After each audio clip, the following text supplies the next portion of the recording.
Hello and welcome to Miniature Adventures. I'm Big Lee, and this week I want to ask, are you a Grognard or more of a Beer and Pretzels wargamer? So as you may have guessed from the subtitle for today's video, this subject has come from an American subscriber who asked simply which type of gamer I was. I gave a quick and simple answer at the time, but decided it was worth expanding upon as a Sunday talking point. In my initial response to this question when it came up several months ago, I said that I suspected I was more of a Beer and Pretzels type gamer, but I also realised that I needed to give this question a lot more thought.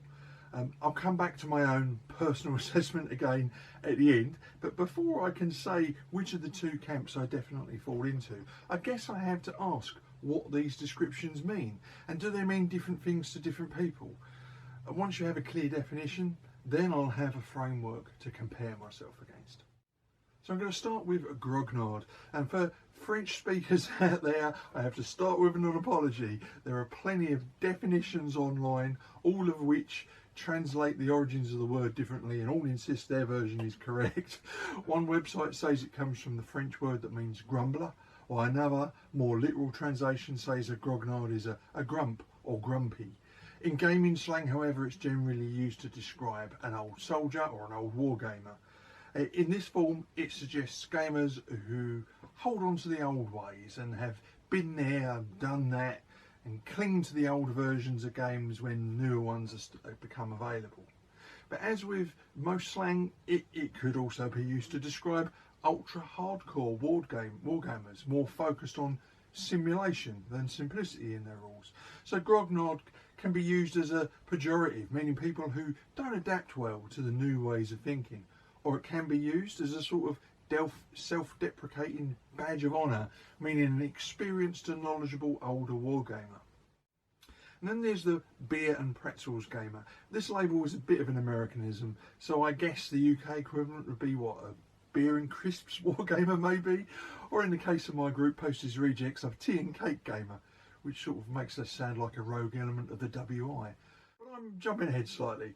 What is a Beer and Pretzels gamer? Well, according to the interweb, a Beer and Pretzels gamer is any class of tabletop game that is light on rules and strategy.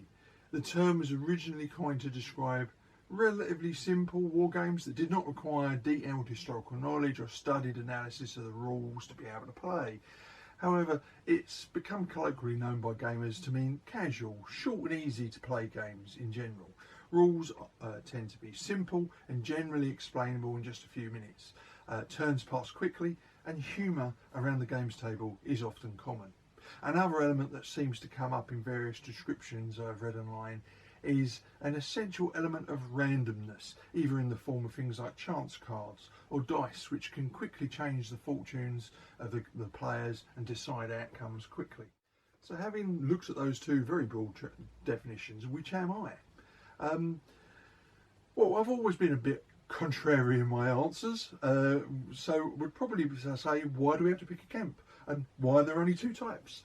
I can definitely see elements of both Grognard and the Beer and Pretzels gamer in me, and I struggle to place myself wholly in one camp or the other.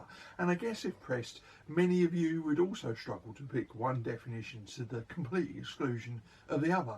And that's just fine as far as I'm concerned.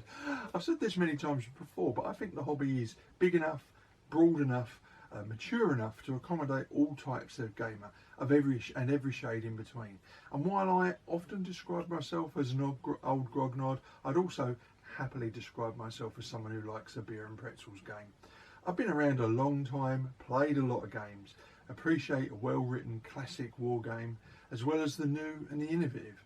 I probably wouldn't describe myself as a stuck in my ways or particularly knowledgeable, but I do like rules to reflect the periods and tactics with a degree of accuracy. But while I enjoy simple, streamlined sets of rules, I also want to immerse myself in the history and know that a set of rules could, with some same tactical decisions and the right luck, replicate historical outcomes. If a set of rules can do that, then I think you've got that set of rules right. What I don't want, however, is over-bloated rule sets that obsess about the minutiae and ignore gameplay. They're just not fun as far as I'm concerned. So what about you? As usual, I want to ask, what do you think? Can you describe yourself exclusively in one camp or the other? Are you an old Grognard or a fresh-faced Beer and Pretzels type of gamer? Or like me, do you think there's room in the hobby for a bit of both? As always, I'd love to hear what you think in the comments section below. Okay, it's time for a quick hobby update.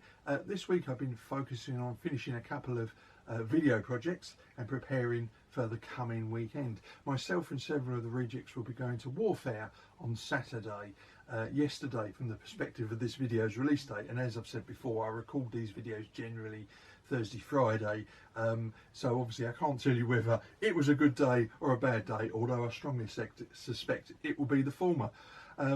I'll give a fuller update in next week's video, and hopefully in the next day or two I will also put out a video of my pictures from the show. It's been a few years since our group has actually been to Warfare. The last time we went, it was still in Reading in the sports centre. As I have missed several other big shows this year, I was eager to attend, even though my recent illness still leaves me quite fatigued, it has to be said. So if you saw me yesterday slumped in a chair or face down in my coffee, don't worry, I was just resting my eyes so I could get around as much of the rest of the show as possible.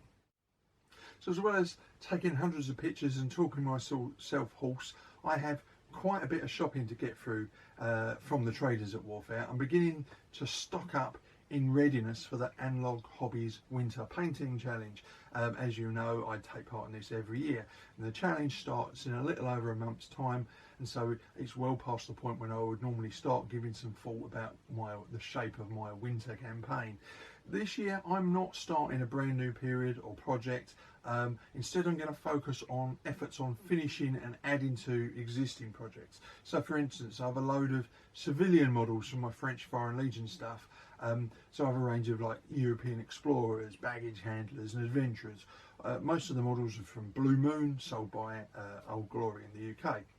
These are actually primed and ready for last year's painting challenge, but I was completely occupied by my Wars of the Prizes project, and I just didn't find the time to start them.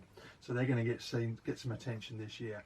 I also have a few 6mm Celts and other bits and bobs for existing armies that can finally see a bit of love by avoiding taking on a brand new big project for the challenge this year. All of which leads on to a Workbench update. So as indicated earlier, I focused on completing 2 different modelling projects over the last week.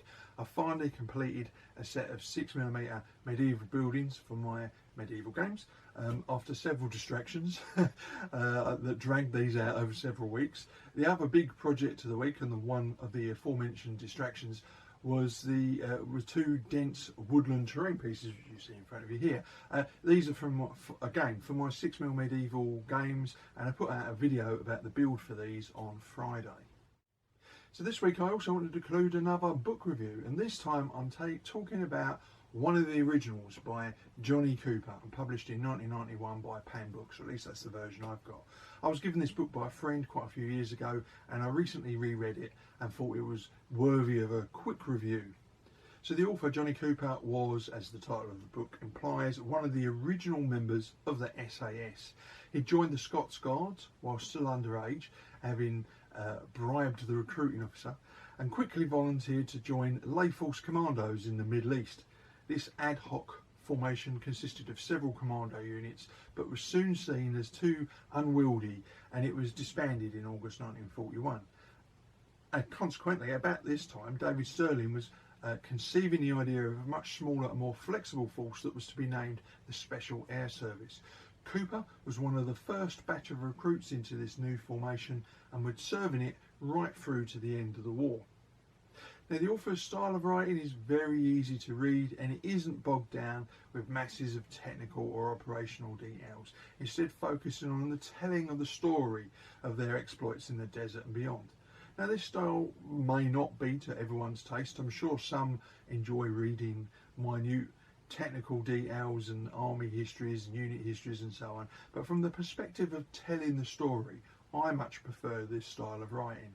Many of the missions he describes are high risk and high reward, and the overriding impression the reader gets is that the results were as much about luck and boldness as they were force of arms. And that's not to say the SAS didn't pack a punch, and time after time they struck airfields and other installations hundreds of miles behind the front lines. Although danger was clearly ever present, there is also a good deal of humour in the stories he tells, especially at the expense of the enemy. One great example is a mission into Benghazi to destroy shipping. They were unable to complete their objective and had attracted some unwanted attention. Trapped inside the port, their only escape route was out through the main gates. On arrival at the gate, the sole Italian-speaking member of the SAS team told the sentry that they were German officers on a training measure to test sabotage duties. He then went on to berate the sentry for being so lax in his duty and demanded that the rest of the guard be turned out. Several ill-attired and sleepy Italian guards shuffled out and were then treated to a tirade of abuse for their lack of alertness. Still stunned by this reprimand, the Italians did nothing to stop the SAS team from walking calmly out the gates and away from the docks, slipping back into the city where they made good their escape. This book is full of brilliant stories like that will make you laugh and just be amazed at their audacity. And there are plenty of other stories that make this a very, very enjoyable read. This has been one of the best reads, in fact, that I've had in a while, and it is a hugely enjoyable book, brimming with tales of adventure, action, bravado and daring do. I'm not sure if this book has been reprinted. I mean, it must have been since its first edition, but it's well worth seeking out if you can find a copy. I give this a good solid 4 out of 5 stars.